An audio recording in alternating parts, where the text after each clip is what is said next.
परमेश्वर के जीवित वचन से सेवकाई करेंगे हमारे बीच में। और मैं उनको ये समय देना चाहता हूँ, जो लोग ताली बजा के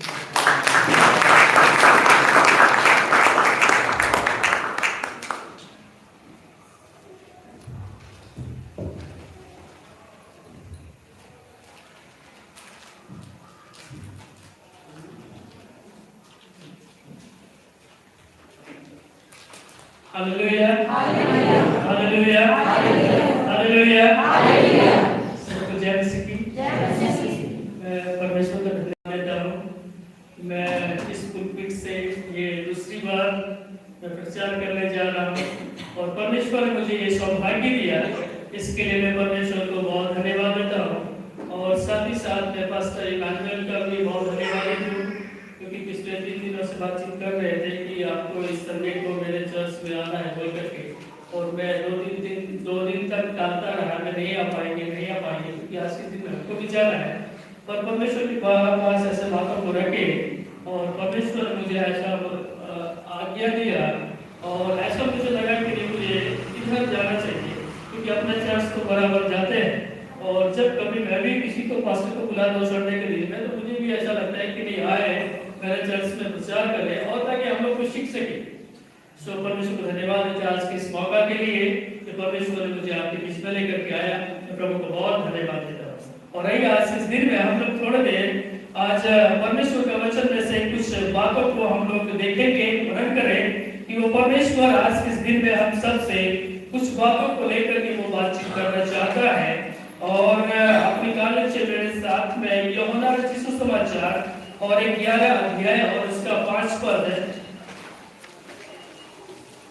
यूहन्ना रचित सुसमाचार और उसका 11 अध्याय और उसका 5 पद। यहाँ पर ऐसा है, यीशु मार्था और उसकी बहन और लाजर से प्रेम रखता था। और ये वचन है, हम लोग कई बार इस वचन को पढ़े हैं, सुने हैं, पर परमेश्वर इससे कुछ बातचीत करना चाहता है। और आज का इस पाठ को लेकर के मेरे संदेश का जो विषय है वो है प्रेम। और प्रेम के बारे में हम लोग बहुत प्रचार को सुनते हैं और पूरा बाइबल प्रेम से आधारित है। पर यहाँ पर जिस प्रेम के बारे में बताता है वो परमेश्वर कहता है वो एक परिवार से वो प्रेम करता है। वो सारे संसार से यीशु मसीह ने प्रेम किया है और उन्होंने प्रेम को दिखाया है इस तरह से, जो अपना प्राण को देकर के, अपने को जोखिम में डाल करके, अपने को मृत्यु का नींद सुला करके, अपने को मनुष्यों के लिए मार करके और दिखाया और ये बताया कि मैं तुझसे प्रेम करता हूँ। और यहाँ पर एक परिवार के बारे में बताता है और वो परिवार है, एक भाई है और 2 बहन है और इसका परिवार है। अभी के टाइम में यदि हम लोग जानेंगे परिवार के बारे में तो पति पत्नी और बच्चे और ये हमारा परिवार है। पर यहाँ पर भी ये बाइबल में ये परिवार है, 2 बहन है और एक भाई है और इसका एक परिवार है। और वचन कहता है यीशु मसीह इससे प्रेम करता है। यीशु मसीह हर वो परिवार से प्रेम करता है। वो आपसे, आपके परिवार से वो प्रेम करता है। आपसे प्रेम करता था, बोल सकते हैं यीशु मसीह मेरे परिवार से प्रेम करता है। अब अपने हाथ को रख करके आप बोल सकते हैं कि यीशु मसीह मेरे परिवार से प्रेम करता है। यीशु मसीह मुझसे प्रेम करता है। यीशु मसीह मुझसे प्रेम करता है। और आपको मालूम होना चाहिए कि ये यीशु मसीह जिससे प्रेम करता है वो कभी भी किसी को तकलीफ में वो नहीं देख सकता है। यदि हम किसी को प्रेम करते हैं, हम उसको तकलीफ में नहीं देख सकते हैं। उसका हर जरूरत को पूरा करते हैं, उसका ख्याल रखते हैं, उसका सुधी लेते हैं। क्यों? क्योंकि हम उससे प्रेम करते हैं। यीशु मसीह भी यदि आज के दिन में आपके परिवार से और आपसे प्रेम करता है तो वो आज आपका भी सुधी लेगा, वो आपसे भी बातचीत करेगा और वो आपके भी नए नए बातों को बताएगा और वो अपना मार्गदर्शन आपको करेगा। क्यों? क्योंकि आपके परिवार से यीशु मसीह प्रेम करता है। यहाँ पर अब 3 व्यक्ति, एक लाजर है, एक मार्था है और एक मरियम है, और तीनों का स्वभाव अलग अलग है, पर यीशु मसीह ने तीनों के अंदर अलग अलग गुण को दे रखा। तीनों का बुलाहट अलग है, तीनों का वरदान अलग है। अभी के समय में आप ये सोच सकते हैं कि हमारा परिवार में हम कितने परिवार हैं, हम में कितने सदस्य हैं। हमारा परिवार में मेरी पत्नी है और मेरे 2 बच्चे हैं, और हमारा स्वभाव अलग है, मेरा पत्नी का स्वभाव अलग है, मेरे दोनों बच्चे का स्वभाव अलग अलग है। तो यहाँ पर हम लोग पहले देखेंगे लाजर के बारे में कि लाजर का स्वभाव कैसा था। और यदि आप वचन को पढ़ेंगे यूहन्ना सुसमाचार 38 से लेकर के 44 पद में, तो वचन ये कहता लाजर एक बीमार से ग्रसित व्यक्ति था। पहले पद में 11 का पहला में भी लिखता है मरियम और उसकी बहन मार्था के गांव बैतनिया का लाजर नामक मनुष्य बीमार था, और वो लाजर एक बीमार से ग्रसित व्यक्ति था। और हर वो बीमार व्यक्ति वो चाहता है कि हम चंगाई को पाए, हम स्वस्थ हो जाए, और यीशु मसीह उसके ऊपर में चमत्कार भी करता है। और उसका चमत्कार, यीशु मसीह कहता है तुम्हारा चमत्कार सिर्फ सीमित नहीं होना चाहिए, तुम्हारा चमत्कार का गवाही बाहर होना चाहिए। अभी हम लोगों ने भिन्न लोगों से गवाही को सुन रहे थे, हमारा विश्वास को मजबूत करने के लिए हम और किस प्रकार से यीशु मसीह से प्रेम करने लगे, किस प्रकार से यीशु मसीह का नजदीक आ सके। यहाँ पर लाजर बीमार है और लाजर को चाहिए कि वो चंगाई को प्राप्त करे, और यीशु मसीह ने इसको चंगाई भी दिया। और चंगाई ऐसा वैसा चंगाई इसको नहीं मिला, एक भारी चमत्कार इसके जीवन में हुआ। वचन ये बताता है कि लाजर मर चुका है, वो मर गया है। और जिस पाठ यदि 38 से 44 पद में पढ़ेंगे तो लिखा है वो कब्र में बंद होकर के 4 दिन। यीशु मसीह उस कब्र पर गया जहां पर लाजर मृत्यु का नींद सो रहा है, जहां से किसी का कोई उम्मीद नहीं है, क्योंकि वचन कहता है वो 4 दिन हो गया है, और 4 दिन में लाजर का जो बॉडी होगा वो सड़ने लगा होगा। अभी के समय में तो ऐसे ही होता है, इसलिए उसको बॉडी को सुरक्षित रखने के लिए बर्फ का, एसी का, बहुत प्रकार का हम लोग अपनाते हैं। पर उस समय में लिखा है ये तो एसी में भी नहीं है और ये बर्फ में भी नहीं है, ये मिट्टी के अंदर कब्र में है, इसका बॉडी कैसे हो रहा होगा। यहाँ पर वचन कहता है 39 पद में पढ़ेंगे तो लिखा है यीशु मसीह कब्र पर गया और कहता पत्थर को हटा। यहाँ पर मुझे एक सवाल आया और खूब बात लगता है, और ये सवाल ये है यीशु मसीह कहता है पत्थर हटाओ, और लोगों ने पत्थर हटाया, और तब यीशु मसीह कहता है हे लाजर तू बाहर निकाला, और लाजर कपड़े में बंधे हुए बाहर निकाल करके आता। अब बताइए सबसे ज्यादा मुश्किल काम क्या है, पत्थर को हटाना या मुर्दा को जिलाना? सबसे ज्यादा मुश्किल काम है मुर्दा को जिलाना। सबसे ज्यादा आसान काम क्या है? पत्थर को हटाना। पर यीशु मसीह ने आसान काम को लोगों को बोल रहा है और मुश्किल काम खुद कर रहा है। इसका मतलब है कि जो आपको करने का है वो आप करिए, और जो परमेश्वर का करने का है वो परमेश्वर करेगा। और आपका काम है परमेश्वर ने आपके जीवन में चमत्कार दिया है, किस परमेश्वर ने आपको अपने पास में बुलाया है, और यही बात आपको लोगों को बताना है कि परमेश्वर ने मुझे एक ऐसा बीमारी से छुटकारा को दिया है। और ये बात आपको जाकर के जब अन्य जाति को सुनेगा, जो चमत्कार प्रभु ने आपके जीवन में किया है वही चमत्कार उसके जीवन में करेगा। और आपका काम है गवाही को बता देना, आपका काम है सुसमाचार को सुना देना, और तब परमेश्वर अपना काम करने लगेगा। क्योंकि परमेश्वर का काम अलग है, मेरा काम अलग है, इसलिए कहता है आसान काम तुम करो, गवाही को बताओ, उसकी मुश्किल काम हम करेंगे, उसका जीवन को परिवर्तन। आज के दिन में लोग शरीर से भी बीमार हैं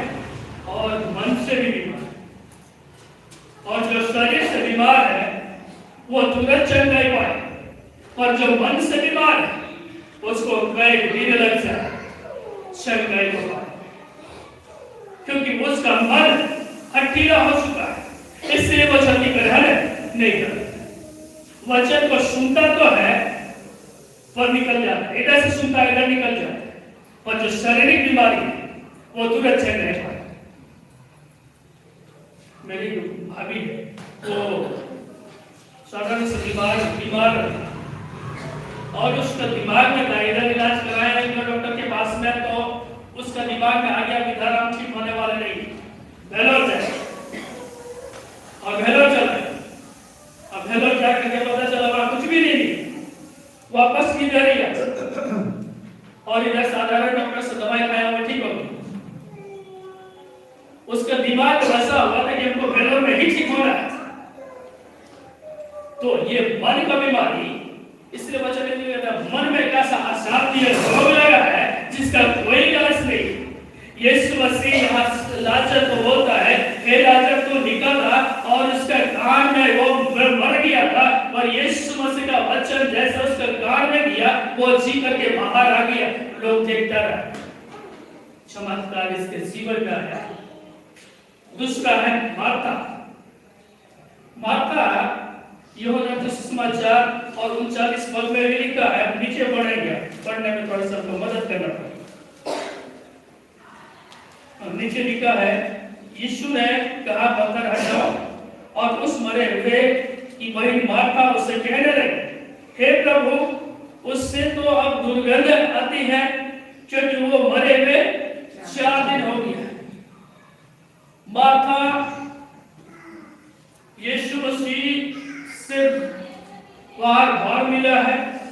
मार्था को यह भी मालूम है कि यीशु मसीह मुझसे प्रेम करता है, ये भी मालूम है कि वो लाजर से प्रेम करता है, और ये भी मालूम है कि वो मेरी बहन से भी प्रेम करता है, पर वो विश्वास नहीं करती।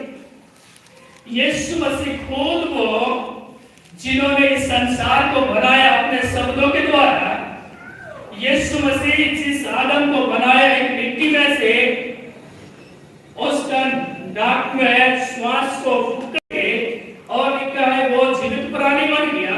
आज वही यीशु मसीह है जिन्होंने अपने शब्द के द्वारा बनाया, पर इसको विश्वास नहीं हो रहा। आज के दिन में ऐसे ही बहुत सारे विश्वासी लोग हैं जो वचन को सुनते हैं पर विश्वास नहीं करते। ये बड़ी मार्था, ये भी बड़ी अविश्वासी थी, ये हर समय में यीशु मसीह को कंट्रोल करती थी। लिखा है वो मरे हुए 4 दिन हो गए प्रभु, उसका शरीर सड़ गया प्रभु, उसका शरीर से दुर्गंध आ रहा है प्रभु, अब इससे झगड़ा करके कोई फायदा नहीं है, कब्र का पत्थर को हटा करके कोई फायदा नहीं है, क्योंकि लाजर का अस्तित्व खत्म हो गया है और कोई फायदा होने वाला नहीं है। वचन एक जवाब लिखा है, लूका के सुसमाचार 10:38 पद में,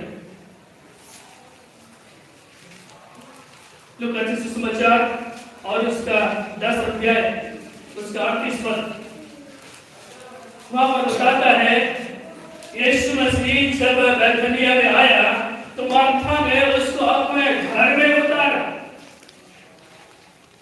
यीशु मसीह वो चाहता है कि मैं हर एक मनुष्य के अंदर आऊं। यीशु मसीह चाहता है कि हर मनुष्य अपने हृदय को खोले, मैं उसके हृदय में रहना चाहता हूं। इसीलिए 1 कुरिन्थियों 3:16 में कहता है, क्या तुम नहीं जानते तुम परमेश्वर का मंदिर हो और परमेश्वर का आत्मा तुम में वास करता है, वो तुम में रहना चाहता है, वो तुम्हारे अंदर रहना चाहता है, और आप कहां अपना घर में लेकर के जा रहे हैं? क्या लिखा है, किसी को मिलता था पढ़ लीजिए। लूका के सुसमाचार 10 अध्याय उसका 38 पद। जब वे जा रहे थे तो वह एक गांव में गया और मार्था नामक एक स्त्री ने उसे अपने घर में उतारा। मरियम नामक उसकी एक बहन थी, वह प्रभु के चरणों में बैठकर उसका वचन सुनती थी। परंतु मार्था सेवा करते करते घबरा गई और उसके पास आकर कहने लगी, हे प्रभु, क्या तुझे कुछ भी चिंता नहीं कि मेरी बहन ने मुझे सेवा करने के लिए अकेले ही छोड़ दिया है? इसलिए उससे यह कह कि मेरी सहायता करे।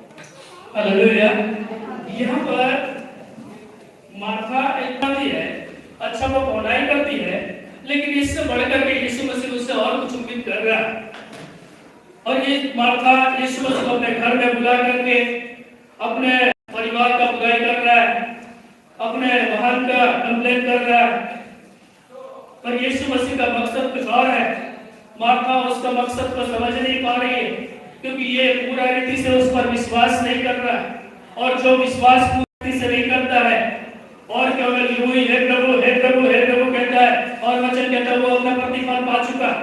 क्योंकि विश्वास करना है तो संपूर्ण मन से करो, संपूर्ण हृदय से करो। और ये हर समय में आधा अधूरा विश्वास कंप्लेन को लेकर के आना, क्यों? क्योंकि ये प्रभु का स्वाद को चखा ही नहीं, प्रभु पर पूर्ण रीति से विश्वास की ही नहीं। वचन कहता है परख करके देखो यहोवा कैसा भला है। भजन संहिता 34 अध्याय 8 पढ़ेंगे तो लिखा है परख करके देखो यहोवा कैसा भला है। जब तक उस परमेश्वर को हम लोग परखेंगे नहीं, उस प्रभु को जानेंगे नहीं, उसका स्वाद को कभी मालूम नहीं पड़ेगा। क्यों? क्योंकि उसको हमको परखने के लिए, उसका स्वाद को चखने के लिए उसके साथ रहना पड़ेगा, घुटने में बैठना पड़ेगा, प्रार्थना करना पड़ेगा, वचन को पढ़ना पड़ेगा, वचन को सुनना पड़ेगा, संगति में आना पड़ेगा, उपवास करना पड़ेगा। और जब ऐसा करेंगे तब हम उस प्रभु को परख पाएंगे और उसका स्वाद को चख पाएंगे कि वो प्रभु में वास्तव में कितना भला परमेश्वर है जो अद्भुत कार्य करता है मनुष्य के लिए। वो मार्था यही चीज को नहीं कर पाता। और उसकी बहन मरियम के बारे में बताता है लूका सुसमाचार 10 का 39 से फिर से पढ़ दीजिएगा। मरियम नामक उसकी एक बहन थी, वह प्रभु के चरणों में बैठकर उसका वचन सुनती थी। बस धन्यवाद। वो लिखा है मरियम के बारे में, वो हमेशा प्रभु का वचन को सुनने के लिए वो लगाए रहते। वचन को सुनने के लिए लिखा है वो यीशु मसीह के चरणों के पास में बैठ जाती थी।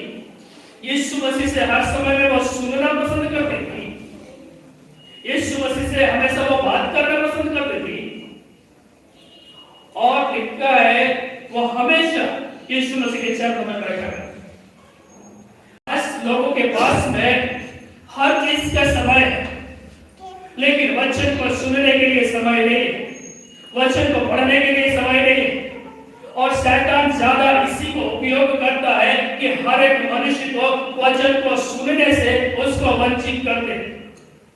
शैतान इसमें सबसे ज्यादा जोर देता है कि लोगों को वचन से भ्रमित करे। इसलिए सभाओं में कभी आप देखेंगे जब गीत चलता है, आराधना चलता है, लोग नाचते हैं, लोग कूदते हैं, लोग चिल्लाते हैं, प्रार्थना करते हैं। और जैसे वचन का प्रचार करने लगेगा शैतान उठ करके नाचने लगेगा। जैसे वचन का प्रचार करने लगेगा मोबाइल बजने लगेगा। जैसे वचन का प्रचार किया जाएगा बच्चे लोग ज्यादा उस समय में बदमाशी करने लगते हैं, क्योंकि ये शैतान हर रीति से वचन को सुनने के लिए वो भटकाता है। मरियम वो वचन को सुनने के लिए ललाहित रहती, हमेशा ये वचन को सुनती। और यीशु मसीह इसके बारे में गवाही देता है। यदि आप पढ़ेंगे उसी में नीचे आप पढ़ लीजिएगा 42 पर।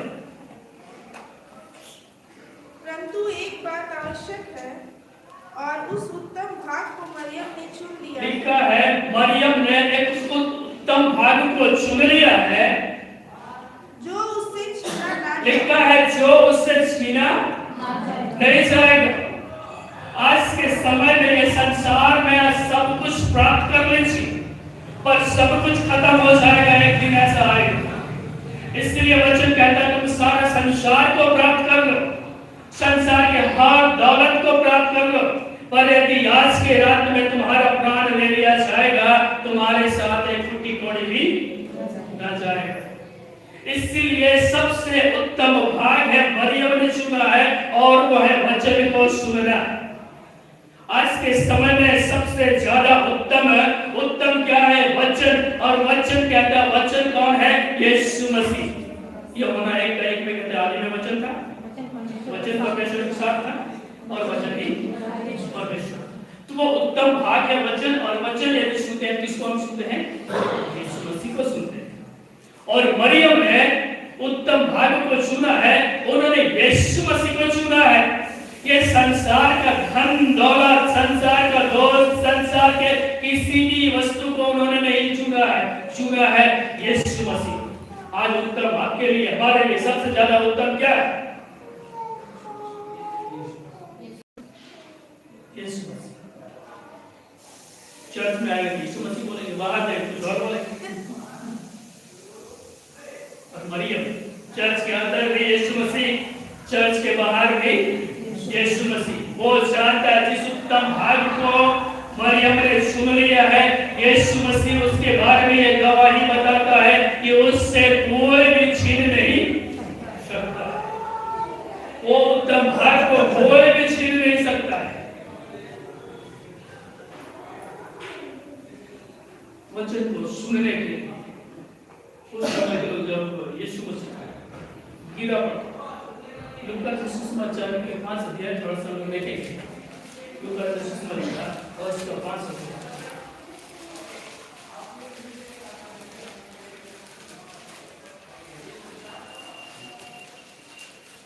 5 अध्याय का पहला पद लिखता है, तो पहला पद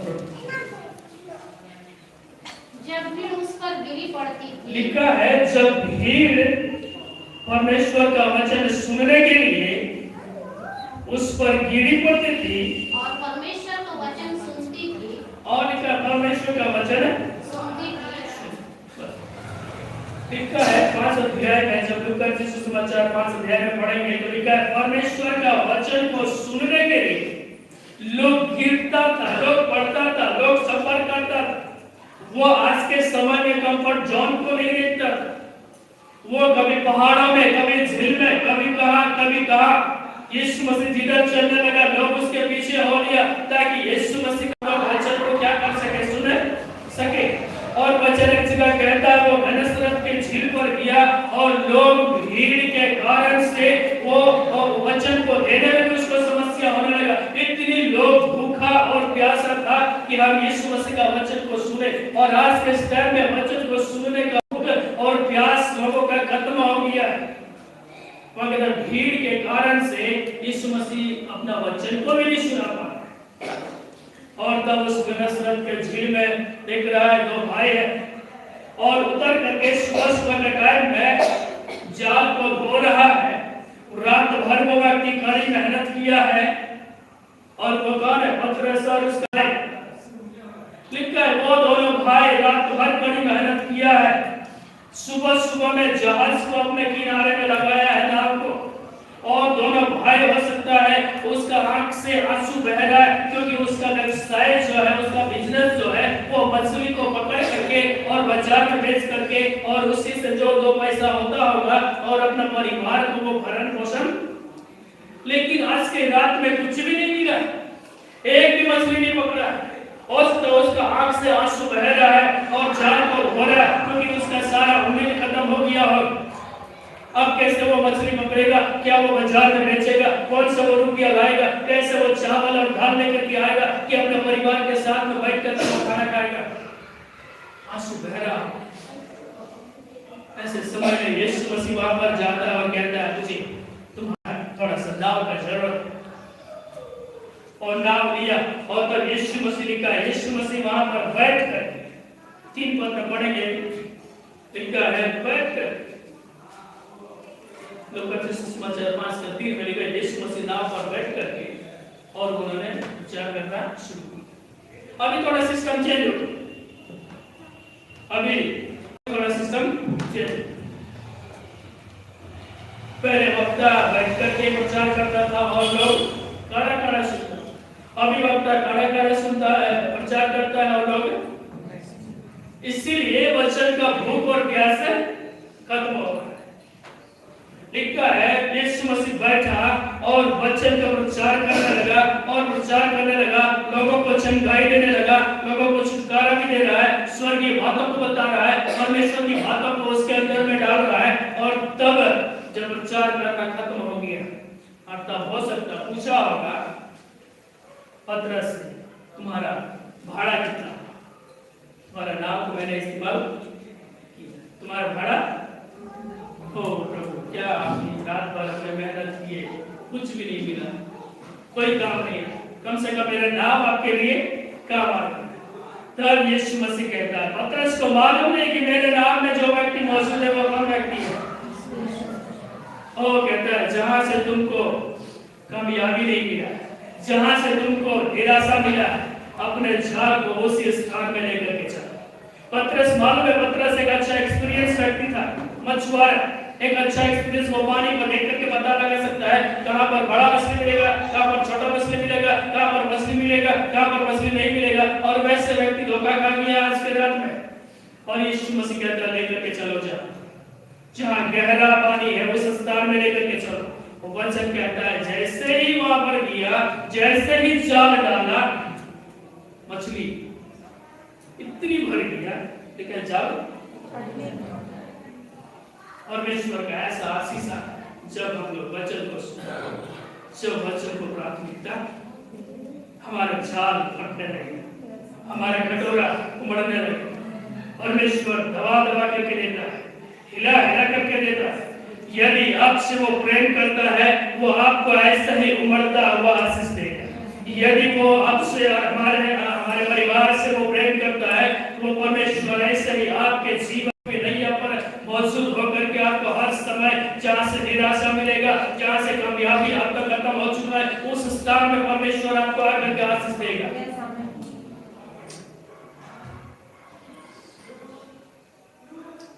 आज के दिन में एक चीज आप याद रखिए,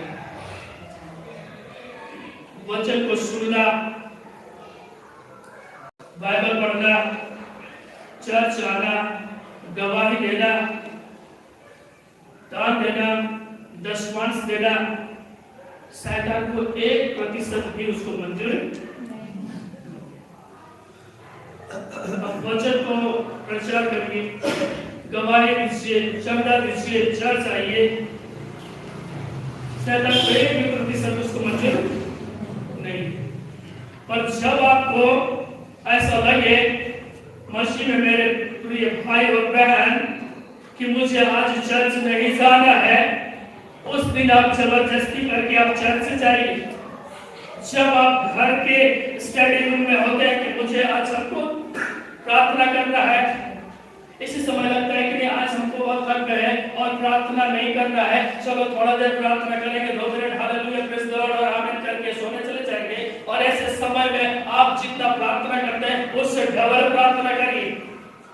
जब आप वचन को पढ़ते हैं और मन नहीं लगता, और तब आपको लगता है आज के दिन में सिर्फ 2 अध्याय पढ़ेंगे और जल्दी खत्म कर देंगे, उस दिन आप डबल पढ़िए।